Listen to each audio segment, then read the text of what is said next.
தேவ வார்த்தையை கேட்க நாம் நம்மை ஒப்பு கொடுப்போம். நீங்க பார்க்காம ஒரு வசனம் சொல்ல, உங்களுக்கு டெக்ஸ்ட் மட்டும் நான் சொல்றேன். சங்கீதம் 32:8 பார்க்காம சொல்லுங்க.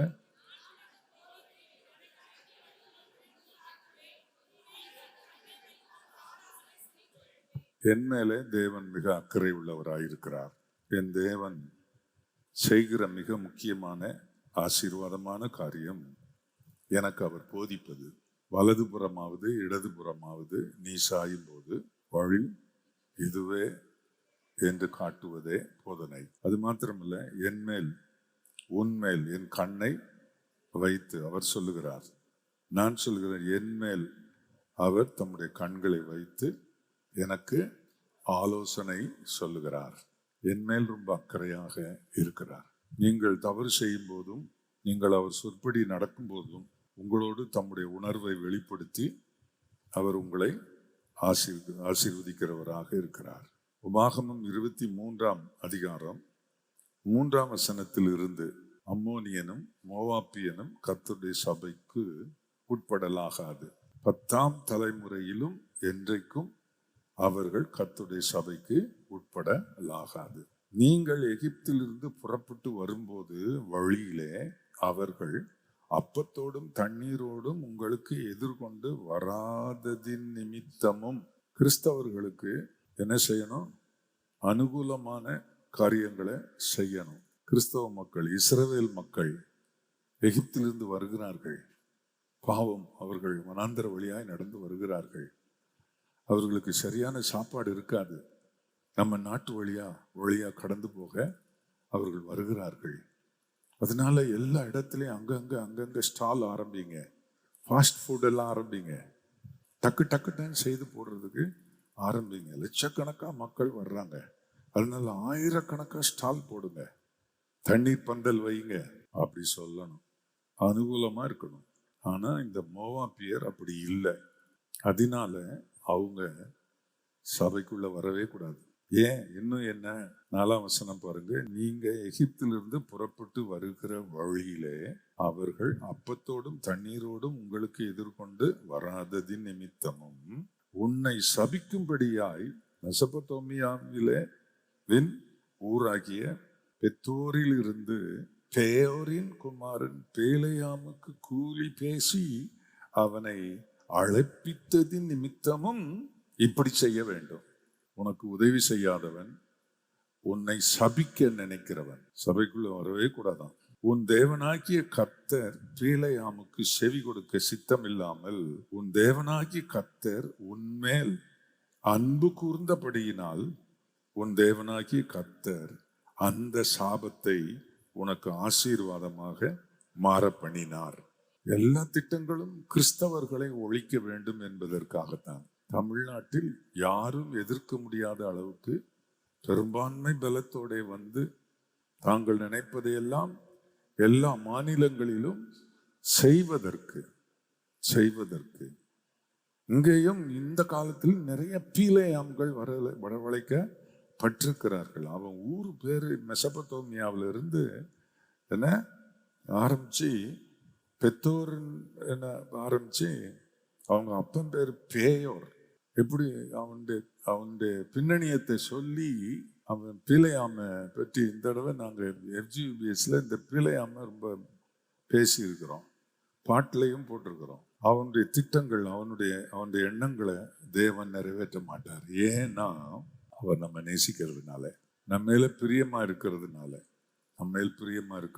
நீங்க நினைத்துக் கொள்ளுங்க, கிறிஸ்தவர்களுக்கு விரோதமாக நாம் ஒரு கானான் பயணிகள், மோட்ச பயணிகள், நம்ம நித்திய ராஜ்யத்தை குறித்து யாத்திரை பண்ணுகிறவர்கள், பரலோக யாத்திரை பண்ணுகிறவர்கள். நம்முடைய வாழ்க்கையில கிறிஸ்துவுக்காக நாம் வாழும்போது நமக்கு உதவி செய்யணும், அனுகூலம் பண்ணணும், சப்போர்ட்டா இருக்கணும். சாப்பிட்றீங்களான்னு கேட்கணும். சரி, அப்படி கேட்காட்டாலும் என்ன செய்திடக்கூடாது, பீலேயாம்களை கொண்டு வந்து இறக்கிற கூடாது.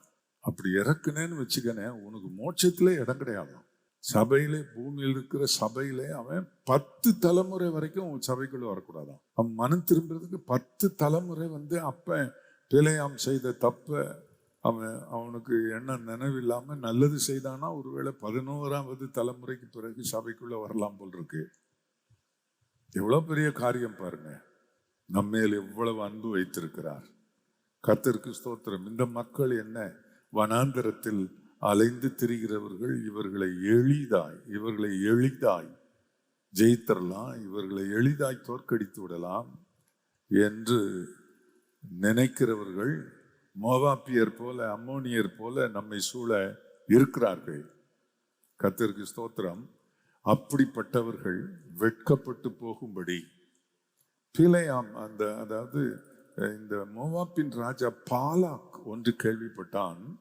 அந்த ஜனங்கள் அவர்களை பார்த்து கணிப்பு செய்திராத, அவங்க ஏதோ மூட்டை முடிச்சுகளோட தூக்கிக்கிட்டு குழந்தை குட்டிகளோட என்ன ஆடு மாடு கோழி குஞ்சுகளோட அவங்க வர்றாங்க அப்படின்னு அவங்கள பார்த்து பரிதாபம்னு நினைச்சிராத. அவங்க பெரிய பெரிய ராஜாக்கள் எல்லாம் வீழ்த்தி அவங்கெல்லாம் பயந்து நடுங்கி ஐயா அம்மா தாயே போங்க அப்படின்னு வழிவிட்டு அவங்க கம்பீரமா வந்துகிட்டு இருக்கிறாங்க. ஏன்னா அவர்கள் நடுவில் கர்த்தரின் ஜெய கம்பீரம் அவர்கள் நடுவில் இருக்கிறது. இஸ்ரவேலின் ஜெய கம்பீரம் கர்த்தர் அவர்கள் நடுவில் இருக்கிறார். அதனால நீங்க சுலபமா எதையும் செய்திட முடியாது அப்படின்னு கேள்விப்பட்டதுனால ஐயோ நம்மளால ஒன்றும் செய்ய முடியாது, இப்படி ஒருத்தன் இருக்கிறான், அவனை கூப்பிட்டா டைரக்டா ஒன்றும் செய்ய முடியாதுங்க. அதனால அப்படியே இவர்களில் சிலர் தாங்கள் இந்த ஜனங்கள் மேல கடவுளுக்கு பிரியமில்லாத காரியங்களை செய்திடலாம் அப்படின்னு நினைச்சா இந்த வார்த்தையை நாம் நம்புவோம். 5ஆம் வசனம் பாருங்க, உபாகமம் 23:5 பாருங்கள்.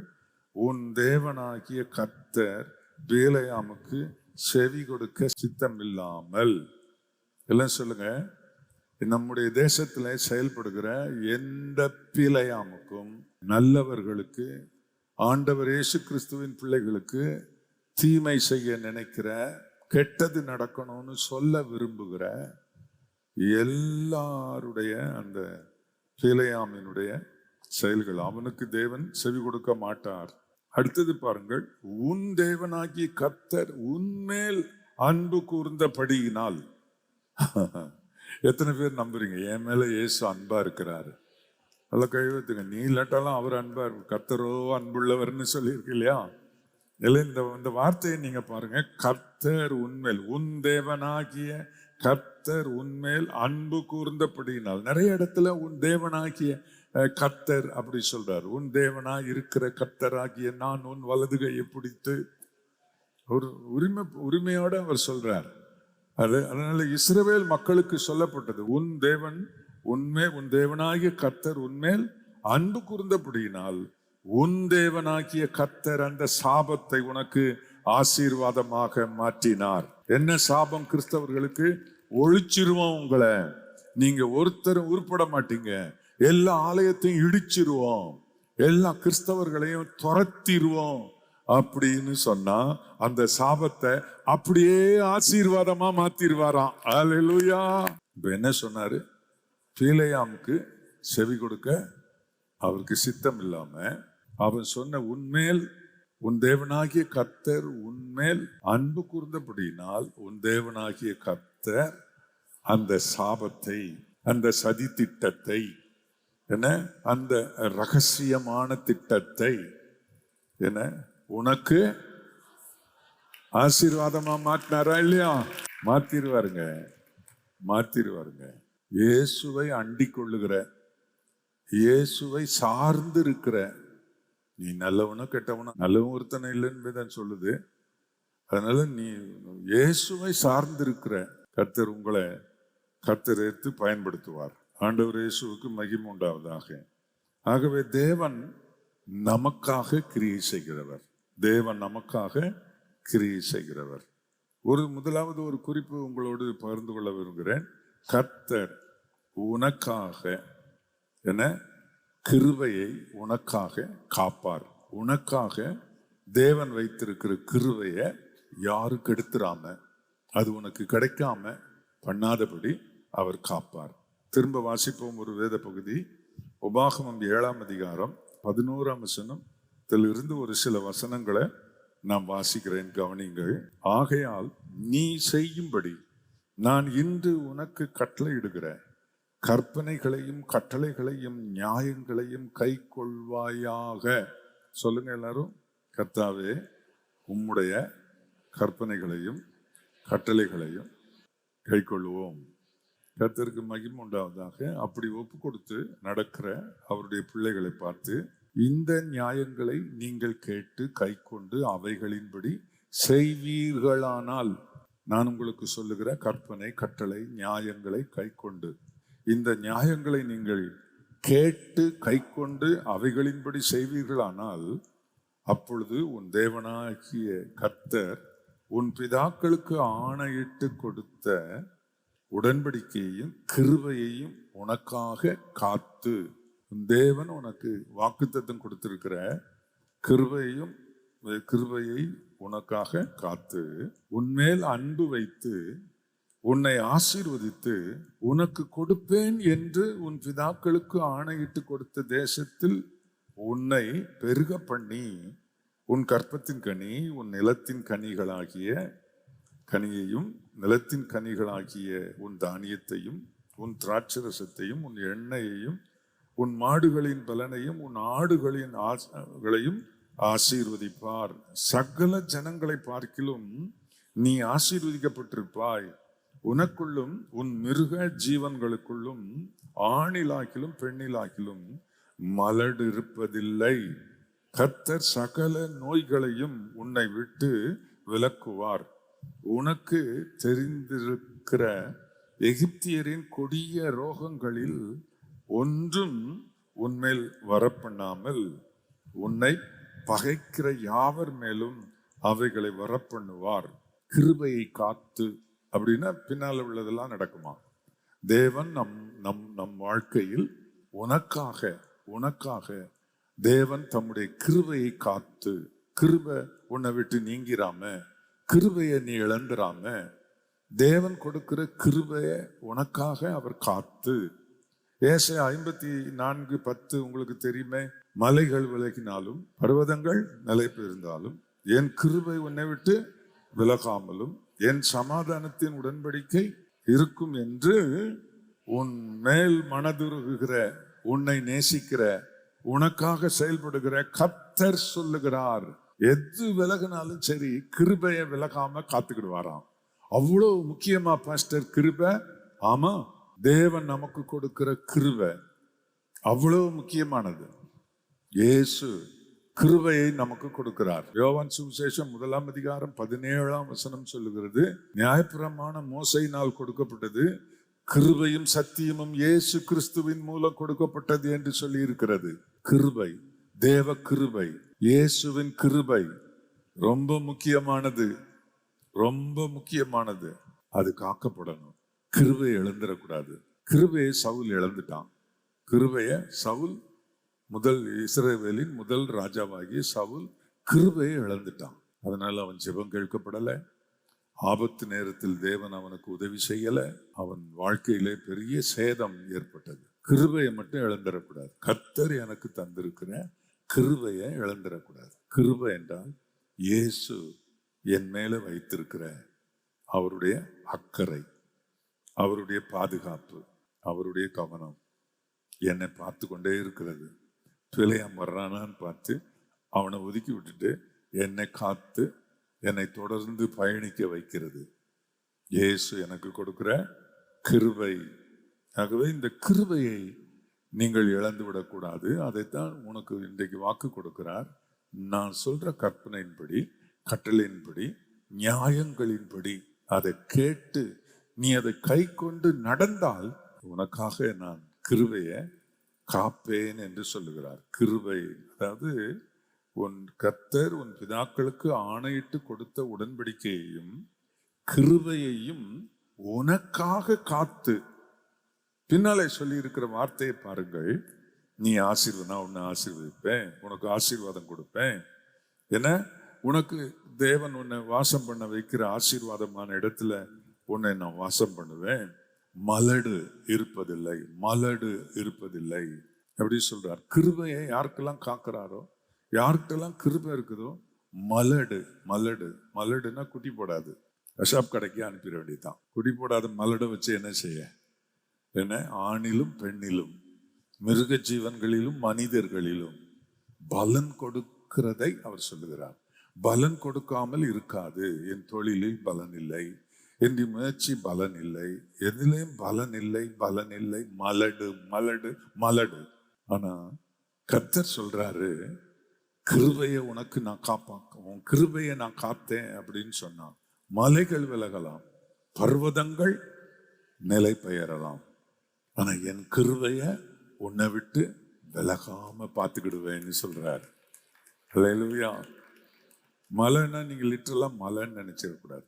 மலை போல உனக்கு இருந்த ஒரு மனிதன், ஒரு மனுஷி, ஒருவர், அவங்க கூட விலகி போயிடலாம். இவங்க தான் என் வாழ்க்கையில எல்லாத்துக்கும் எல்லாமா இருந்தவங்க கூட விலகி போயிடலாம், ஆனா என் கிருபை உன்னை விட்டு விலகாம நான் பார்த்துக்கிடுவேன்னு கர்த்தர் சொல்றார்.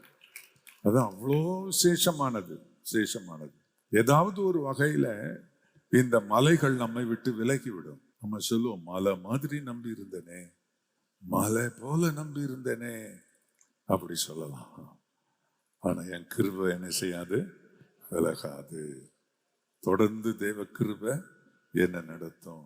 நான் உன்னை நேசிக்கிறதுனால, நான் உண்மையில அன்பா இருக்கிறதுனால உனக்காக அந்த கிருபையை காத்து அதனால் கிடைக்கிற ஆசீர்வாதம் என்னன்னா ஒண்ணுமே மலடு இருக்காது. நீ என்ன செய்தாலும் அது ஃப்ரூட்ஃபுல்லா இருக்கும். அதைத்தான் அதுல அவர் சொல்றாரு. எல்லாம் என்ன ஆசீர்வதிப்பார், என்ன சகல ஜனங்களை பார்க்கலும் நீ ஆசீர்வதிக்கப்பட்டிருப்பாய், உனக்குள்ளும் உன் மிருக ஜீவன்களுக்கும் ஆணிலும் பெண்ணிலும் மலடிராது, கர்த்தர் சகல நோய்களையும் உன்னை விட்டு விலக்குவார், உனக்கு தெரிந்திருக்கிற எகிப்தியரின் கொடிய நாட்டில் நடமாடுகிற சில கில்லர் டிசீஸ் அதை கர்த்தர் நீக்கி உங்களை காப்பார் என்று இந்த வாக்குத்தத்தத்தில் சொல்லுகிறார். கிருபைக்கு எவ்வளவு பவர் இருக்கு பாருங்க. எனக்கு ஸ்தோத்திரம். இயேசுவின் கிருபையை நான் இழந்து போக மாட்டேன். எனக்கு கிருபையை காக்கிற ஒரு தேவன் எனக்கு இருக்கிறார். எனக்காக கிருபையை காக்கிற தேவன் இருக்கிறார். கர்த்தருக்கு மகிமை உண்டாவதாக. இரண்டாவது ஒரு வசனம் உங்களுக்கு சொல்ல விரும்புகிறேன். சங்கீதம் 91:11. உன் வழிகளெல்லாம் உன்னை காக்கும்படிக்கு உனக்காக தம்முடைய தூதர்களுக்கு கட்டளை இடுவார். கவனிங்க, என்னுடைய காவலை நான் சேஃபா இருக்கிறேன்னா அதுல அவர் அக்கறையா இருக்கிறார். உன்னதமானவரின் மறைவில் இருக்கிறவன் சர்வ வல்லவருடைய நிழலில் தங்குவான். ஆண்டவர் இயேசு கிறிஸ்துவின் பிள்ளைகளாயிருக்கிற நமக்கு அவர் செட்டைகளின் கீழ் அடைக்கலமாய் வந்த உனக்கு தேவன் இந்த மாதிரியான வார்த்தைகளை அவர் சொல்லி இருக்கிறார். இதை நம்பணும், இதை விசுவாசிக்கணும். வேதத்தில் ஏன் எழுதியிருக்கிறது, அதை எடுத்து ஏன் போதகர்களை ஆவியானவர் வலியுறுத்துகிறார், ஊக்குவிக்கிறார் என்றால் அது உங்களுக்கு தெரிந்திருக்க வேண்டும். ஏன் நான் பத்திரமா இருக்கிறேனா, நான் பத்திரமா இருக்கிறேனா? ஆகவே எனக்கு என்று தேவன் வைத்திருக்கிற காவலை தேவன் நல்ல உறுதிப்படுத்துகிறார். உஷார், தூதர்களுக்கு சொல்லுகிறார், உனக்காக தம்முடைய தூதர்களுக்கு கட்டளையிடுவார். ஒரு தூத சேனையே இருக்கிறது. எதுக்குன்னு சொன்னா இதை மாய வித்தைகளை செய்கிறதுக்கு இல்லை. இயேசுவும் எனக்காக இருக்கிறார். இயேசு எதுக்காக இருக்கிறார்? எங்கேயும் போய் அதிசயம் காட்டுவதற்கா? பிரயோஜனமாய் இருக்கிறதை எனக்கு செய்கிற தேவன், அதற்காக அதிசயங்களை செய்கிறவர் என் ஆண்டவர். கர்த்தருக்கு மகிமை உண்டாவதாக. நான் பத்திரமா இருக்கணும். என்னை சுத்தி தீமை இருக்குது, என்னை சுத்தி தீமை இருக்குது. என்னை சுத்தி கெட்டது நினைக்கிற மக்கள் வீட்டுக்குள்ளேயும் இருக்கிறாங்க, வெளியேயும் சுத்தியும் இருக்கிறாங்க. யாரும் நமக்கு நல்லது நினைக்கிறவங்க இருக்கிறவங்கன்றவங்க கொஞ்சம்தான். அதனாலதான் ஒட்டு மொத்தமா வேதம் சொல்லுது, மனுஷனை என்ன செய்யாத, நம்பாத, நாசியில சுவாசம் உள்ள மனுஷனை நம்பாத அப்படின்னு சொல்லியிருக்கு. கர்த்தருக்கு மகிமை உண்டாவதாக. அதனால நீங்க பக்கத்துல பார்த்து உன்னை நம்புறது இல்லைன்னு சொல்லிடாதீங்க. கர்த்தர் நமக்கு கொடுத்திருக்கிற ஆசீர்வாதமான மக்கள், அதுக்காக கர்த்தருக்கு ஸ்தோத்திரம் செலுத்தணும். ஆமென். கர்த்தர் கொடுத்த மனைவி, கர்த்தர் கொடுத்த புருஷன், கர்த்தர் கொடுத்த பிள்ளைகள், கர்த்தர் கொடுத்த பந்துக்கள், கர்த்தர் கொடுத்த பரிசுத்தவான்களின் ஐக்கியம். தேவனை நம்புறதுக்கு பதிலா மனுஷனை நம்புறோம் பாருங்க, அதைத்தான் இங்க சொல்லியிருக்கு. தேவனை நம்புறதுக்கு பதிலா மனுஷத்தை போய் நிக்கிறோம் பாருங்க, அங்கதான் சொல்றாரு நம்பாத அப்படின்னு சொல்றாரு. தப்பா எடுத்துடக்கூடாது. கர்த்தருக்கு மகிமை உண்டாவதாக. இயேசு மிகவும் நல்லவர். ஆண்டவர் தூதர்களுக்கு கட்டளையிடுகிறார். ஆதியாகமத்தில் சில வசனங்களை பாருங்க.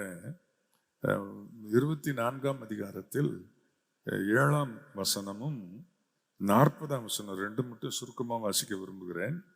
என்னை என் தகப்பனுடைய வீட்டிலும் என் இனத்தார் இருக்கிற தேசத்திலும் இருந்து அழைத்து வந்தவரும் உன் சந்ததிக்கு இந்த தேசத்தை தருவேன் என்று எனக்கு சொல்லி அனுப்பினவருமான வானத்துக்கு தேவனாகிய கர்த்தர் நீ அங்கே இருந்து என் குமாரனுக்கு ஒரு பெண்ணை கொண்டு வரும்படிக்கு தம்முடைய தூதனை உனக்கு முன்பாக அனுப்புவார்.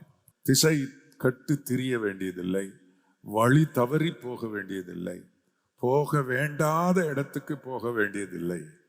என்னை சரியாக வழி நடத்த எனக்கு முன்பாக தேவன் தூதனை அனுப்புவார். அதைத்தான் அவர் சொல்றார். நேரா ஒரு கிணத்துக்கிட்ட போய், ஒரு துறவுகிட்ட போய் எலியேசர் டென்ட் அடிச்சார்.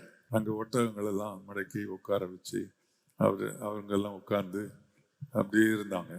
அப்போ அவருக்குள்ள ஒரு தாட்டு, கர்த்தருக்கு ஸ்தோத்திரம், நாங்க வர்ற ஒரு பொண்ணுகிட்ட தண்ணி கேட்பேன், நீயும் கூடி ஒட்டகத்துக்கும் வாப்பேன், 1 2 10 ஒட்டகம் இதுக்கும் வார்ப்பேன்னு சொல்ற பொண்ணு தான் நியமிச்ச பொண்ணுன்னு சொன்னா, ஆபிரகாமுடைய சகோதரனுடைய குடும்பத்திலிருந்தே ஒரு பிள்ளையை கொண்டு வந்து கர்த்தர் எப்படி தூதனை கொண்டு நடத்துகிறார். ஆகவே தேவ தூதன் நம்முடைய வாழ்க்கையில செய்ய வேண்டிய வேலையை அவர் செய்ய வைப்பார். எனக்கு ஒரு தீமை வருகிறது என்றால் தூதனை கொண்டு அதை பாதுகாப்பார். 40ஆம் வசனத்தில் பாருங்கள், நான் வழிபடும் கர்த்தர் உன்னோட தம்முடைய தூதனை அனுப்பி உன் பிரயாணத்தை வாய்க்க பண்ணுவார். அப்படியே செய்தார். யாத்ராகம் 23ஆம் அதிகாரம் 20ஆம் வசனம், வழியில் உன்னை காக்கிறதற்கும் நான் ஆயத்தம் பண்ணின ஸ்தானத்துக்கு உன்னை கொண்டு போய் சேர்க்கிறதுக்கு இதோ நான் ஒரு தூதனை உனக்கு முன்பாக அனுப்புகிறேன். யாத்ராகம் 33:2, நான் ஒரு தூதனை உங்களுக்கு முன்பாக அனுப்பி என சத்துருக்களை மடங்கடிப்பேன் என்று சொல்லுகிறார். 2 நாளாகமம் 32:20, இது நிமித்தம் ராஜாவாகிய எசேக்கியாவும் ஆமோத்சின் குமாரனாகிய ஏசாயா தீர்க்கதரிசியும் பிரார்த்தித்து வானத்தை நோக்கி அபயமிட்டார்கள். அப்பொழுது கர்த்தர் ஒரு தூதனை அனுப்பினார். அவன் அசீரியருடைய ராஜாவின் பாளையத்தில் உள்ள சகல பராக்கிரமசாலிகளையும் தலைவர்களையும் சேனாதிபதிகளையும் அத்தம் பண்ணினான். அப்படியே சனகரிப் செத்த முகமாய் தன் தேசத்துக்கு திரும்பி போயிட்டான் அப்படி சொல்லியிருக்கு. ஒரு தூதனை அனுப்பி தேவன் நமக்காக யுத்தம் செய்ய. வசனங்களை கவனிக்கிறீங்களா? நீங்க கவனிக்கிறீங்களா? கர்த்தருக்கு மகிமை உண்டாவதாக. இந்த வாக்கியங்கள் எல்லாம் உங்களுக்கு சொல்றதுக்கு கர்த்தர் எனக்கு தந்தார். தேவனுடைய மனுஷன் என்ன, ராஜா தவறா ஒரு கட்டளை பிறப்பித்துட்டான். அதனால அவனே விருப்பம் இல்லாம தானியேலை தூக்கி சிங்க கபியில போடப்பட்டது.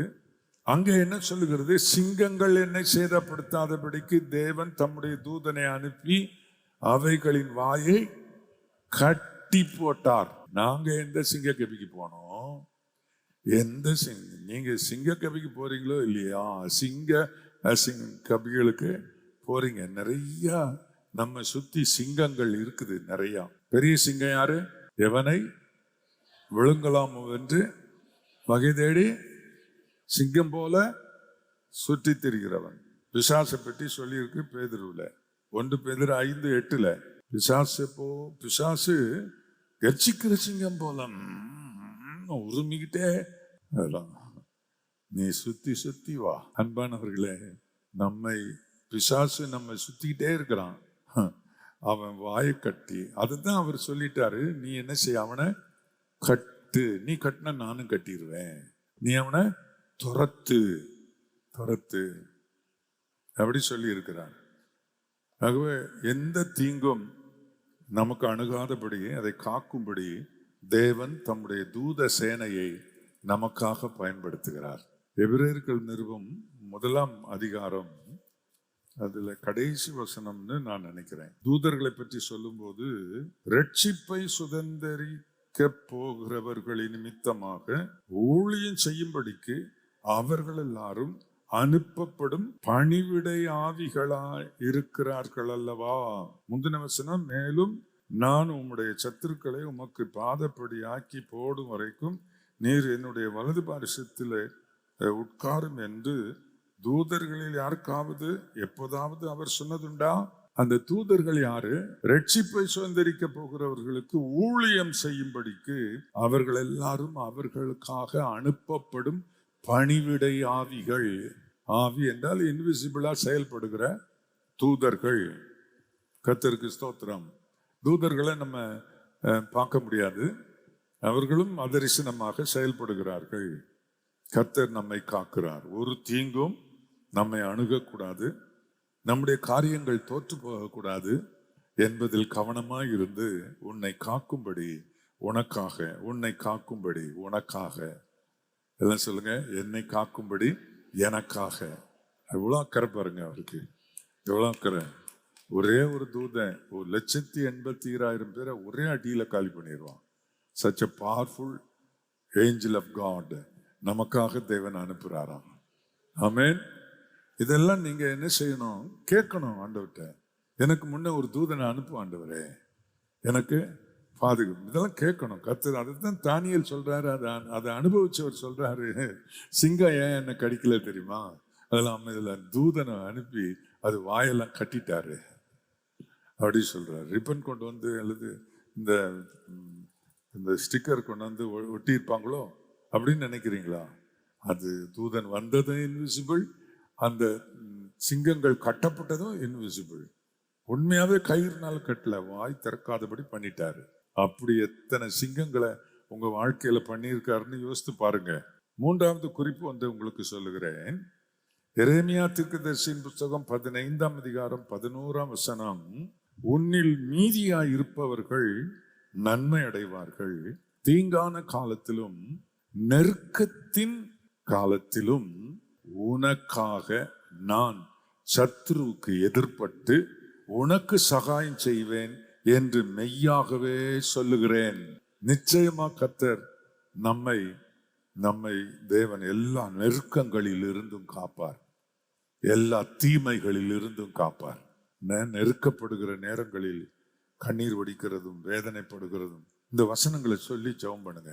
இப்படி சொல்லி இருக்கிறீரப்பா, நான் இந்த நெருக்கத்துல நான் நெருக்கப்படுகிறேனே, எனக்கு உதவி செய்யும் என்று நீங்கள் ஜெபம் பண்ணுங்கள். நிச்சயமா கர்த்தர் அதை செய்வார். கர்த்தருக்கு மகிமை உண்டாவதாக. 1 சாமுவேல் 30ஆம் அதிகாரம் 6ஆம் வசனம் பாருங்கள்.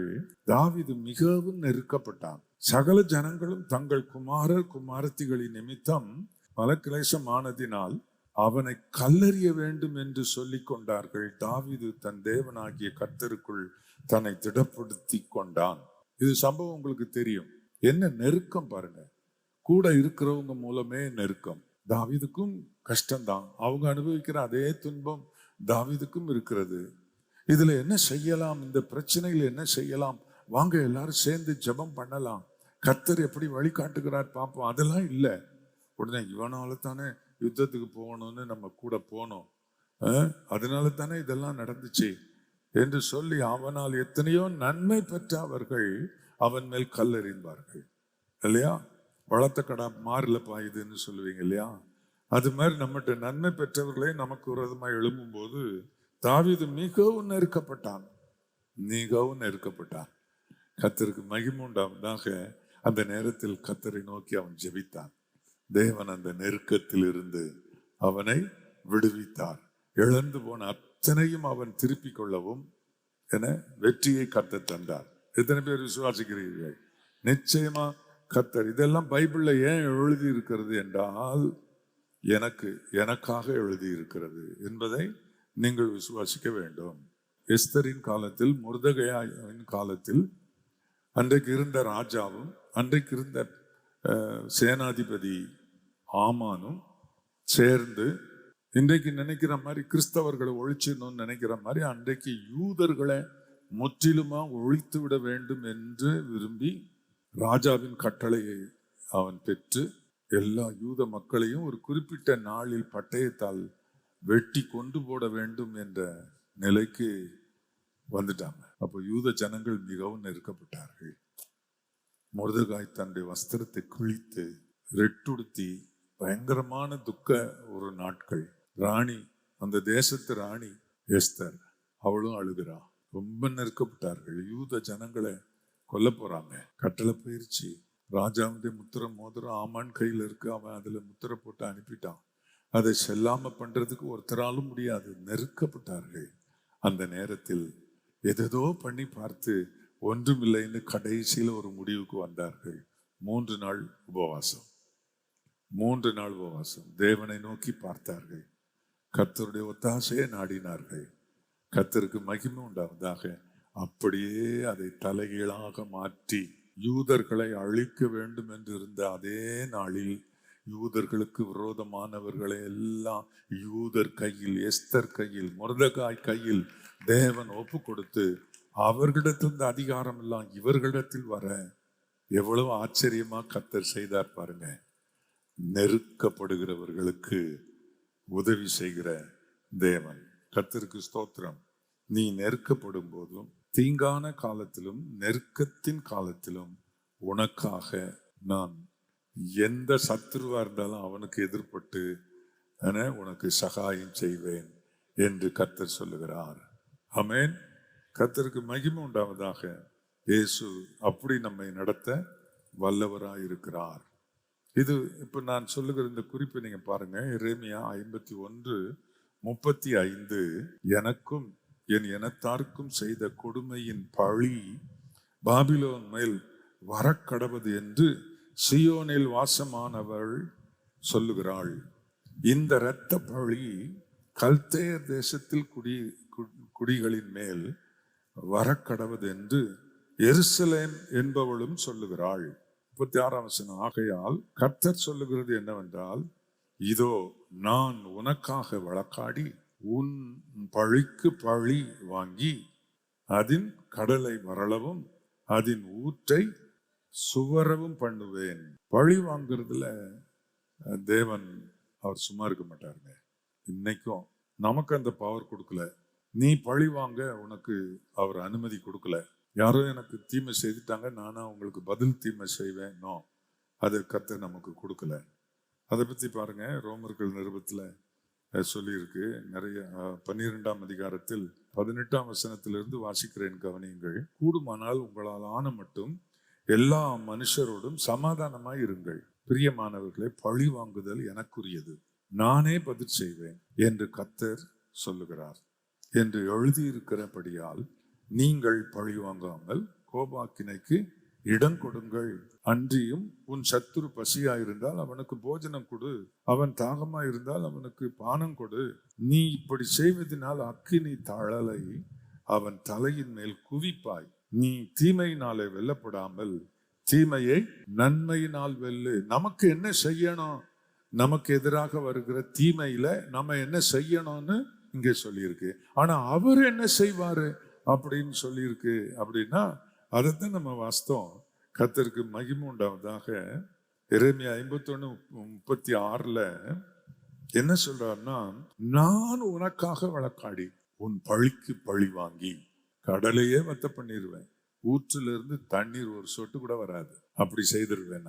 அதை நான் பார்த்துக்கிறேன், என் கையில விட்டுரு அப்படின்னு சொல்றார். கர்த்தர் எனக்காக யுத்தம் செய்வார். அவரு சும்மா இருக்க மாட்டார். நீ சாப்பாடு கொடு அவனுக்கு, நீ அவனுக்கு டீ கொடு, நீ அவனுக்கு பூஸ்ட் கொடு, நான் என்ன கொடுக்கணுமோ அதை நான் கொடுப்பேங்கிறார். நீ கொடுத்துறாத. நீ இந்த காரியங்கள்ல நீங்க சிலர் என்ன பண்றீங்கன்னா, நீங்க பதிலுக்கு பதில் செய்யறதுக்கு நீங்க ஒரு மாதிரி பேசிட்டாங்க, உடனே நீ பேசுனது அதோட அதிகம், அதனால அவர் சைலண்டா இருந்துட்டார்.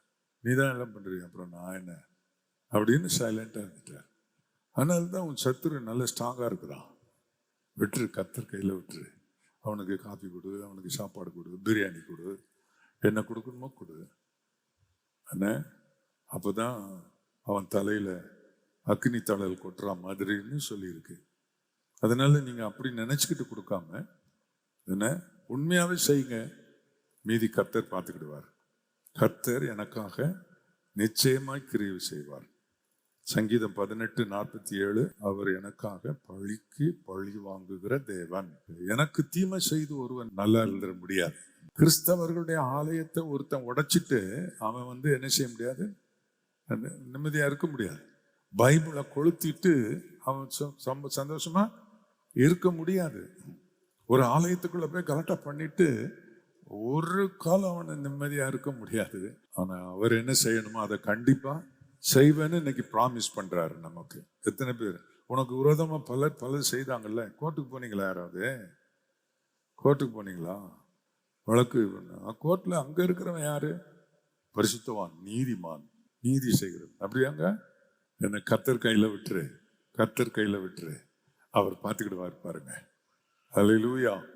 நிச்சயமாக தேவன் நமக்காக உனக்காக அப்படி அதை சொல்றாரு. அதுல என்ன? கர்த்தருக்கு மகிமை உண்டா. நான் உனக்காக வழக்காடி, எல்லாரும் இந்த வசனத்தை, கர்த்தர் எனக்காக வழக்காடி என்ன செய்யணுமோ செய்வார். கர்த்தருக்கு மகிமை உண்டாவதாக. அன்புள்ளவர் தான். ஆனால் இந்த காரியத்தில் தேவன் கவனமாக இருக்கிறார். கர்த்தருக்கு ஸ்தோத்திரம். அல்லேலூயா. ஆண்டவர் இயேசு நம்மை வழி நடத்துவாராக. கடைசியா ஒரு குறிப்பை சொல்லி நான் முடிக்கிறேன். லூக்கா சுவிசேஷம் 22ஆம் அதிகாரம் 31ஆம் வசனம் 32ஆம் வசனமும் நான் வாசிக்கிறேன். பின்னும் கர்த்தர், சீமோனே சீமோனே, இதோ கோதுமையை சுளகிலே புடைக்கிறது போல சாத்தான் உங்களை புடைக்கிறதற்கு உத்தரவு கேட்டுக்கொண்டான். நானோ உன் விசுவாசம் ஒழிந்து போகாதபடி உனக்காக வேண்டிக் கொண்டேன். நீ குணப்பட்ட பின்பு உன் சகோதரனை ஸ்திரப்படுத்து என்றார். கர்த்தர் நமக்காக, பரிசுத்த ஆவியானவர் நமக்காக வேண்டுதல் செய்கிறார் அப்படின்னு சொல்லி இருக்கு. என்ன வேண்டுதல் செய்கிறார் அப்படின்னு சொன்னா, சோதனை காலத்துல பிசாசு நம்மை சோதிக்கும் போது சுலகுல போட்டு படைக்கிற மாதிரி அப்படின்னு சொன்னா, சில நேரங்கள்ல அப்படிப்பட்ட பிரச்சனைகள்ல நாம் சிக்கி சோதிக்கப்படும் போது அவர் என்ன சொல்ல, நானோ உன் விசுவாசம் ஒழிந்து போகாதபடி உனக்காக நான் வேண்டுதல் செய்வேன், வேண்டிக் கொண்டேன் என்று சொல்லுகிறான். நீ பல பாடுபடுவ, ஆனா விசுவாசம் மட்டும் உன்னை விட்டு போகவே போகாது அப்படி கர்த்தர் சொல்றார். அல்லேலூயா. எவ்வளவு பிரச்சனைகளை இயேசு நல்லவர், இயேசு நல்லவர் பாட்டு வரும். எவ்வளவு பிரச்சனை ஜெயிப்போம் ஜெயிப்போம் ஜெயிப்போம் என்று வரும். எவ்வளவு பிரச்சனை இருந்தாலும் சர்ச்சுக்கு ஒழுங்கா போயிடணும் அப்படின்னு வரும். எவ்வளவு பெரிய சூழ்நிலைகளிலும் அந்த விசுவாசம் மட்டும் போகாம எனக்காக என் ஆவியானவர் வேண்டுதல் செய்கிறார். அல்லேலூயா, அல்லேலூயா. எனக்காக கர்த்தர் நிச்சயமாய் இந்த ஆசீர்வாதமான காரியங்களை அவர் செய்கிறார். கடைசியாக 1 சாமுவேல் 14ஆம் அதிகாரம் 4ஆம் வசனத்துல ஒரு விசுவாசமாக சொல்லப்படுகிற அந்த வாசனத்தை நாம் வாசிப்போம். ஒரு 3 வசனம் இருக்கிறது பாருங்கள். யோனத்தான் சவுல் ராஜாவுடைய மகன். யோனத்தான் பெலிஸ்தியரின் தானியத்துக்கு போக பார்த்த வழிகளில் நடுவே இந்த பக்கம் ஒரு செங்குத்தான பாறையும் அந்த பக்கம் ஒரு செங்குத்தான பாறையும் இருந்தது. ஒன்றுக்கு போசேஸ் என்று பெயர், மற்றொன்றுக்கு சேனே என்று பெயர். அந்த பாறைகளில் ஒன்று வடக்கே மிக்மாசுக்கு எதிராகவும் மற்றொன்று தெற்கே கிபியாவுக்கு எதிராகவும் இருந்தது. யோனத்தான் தன் ஆயுததாரியாகிய வாலிபனை நோக்கி, விருத்த சேதனம் இல்லாதவர்களுடைய அந்த தானியத்திற்கு போவோம் வா, ஒருவேளை கர்த்தர் நமக்காக ஒரு காரியத்தை செய்வார். அநேகம் பேரை கொண்டாகிலும் கொஞ்ச பேரை கொண்டாகிலும் ரட்சிக்க கர்த்தருக்கு தடை இல்லை. அரிதான ஒரு காரியத்தை செய்ய முற்பட்ட போது, யாரும் செய்ய முடியாத ஒரு அரிதான ஒரு கடினமான வேலையை செய்ய முற்பட்ட போது யோனத்தானுக்கு இருந்த விசுவாசம் என்ன? நம்முடைய தேவன் கர்த்தர் நமக்காக ஏதாவது செய்வார்.